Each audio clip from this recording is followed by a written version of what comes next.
Yeah, Constable Ian MacDonald, IANMAC, capital DONALD, and I'm the Public Information Officer for the Abbotsford Police Department. What happened today? Yeah, actually last night, an 18-year-old from Abbotsford by the name of Mohsin Shah went missing. Essentially, it was a pretty suspicious circumstance.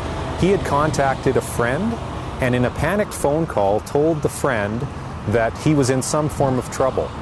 That phone call and conversation was disconnected, and that friend did the right thing and contacted police and family. What was interesting is in the course of that conversation, Shah had actually asked that his friend contact police and family, which is unusual in and of itself. Through the following 12 hours, we, being our patrol division and other officers, sought to locate Shah. And around 7:30 this morning, we actually received a 911 call from Shah himself. He was in the area of number 3 Road. So several of our patrol division units attended the scene. We located him and the missing vehicle, and we are just in the early stages of interviewing him and finding out what actually transpired in the 12 hours in between. Was he okay?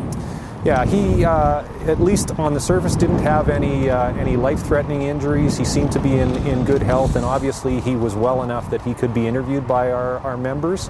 But there is a story here. It's just a matter of time until we get the story from Mr. Shah and then follow whatever investigative leads we get from that story.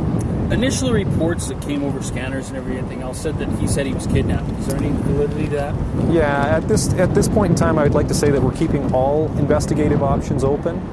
What we do know is that the only contact that we had last night was from Shah himself through a friend, and then the only contact we had in the early morning hours were again from Shah. So certainly we are appealing to any witnesses or anyone else who might have had contact with him. We certainly want to put this investigation together, and that will include obviously an interview with him and what he has to say, but certainly we would like to access other witnesses and anyone else with information as well. What kind of response did police send this morning? Well,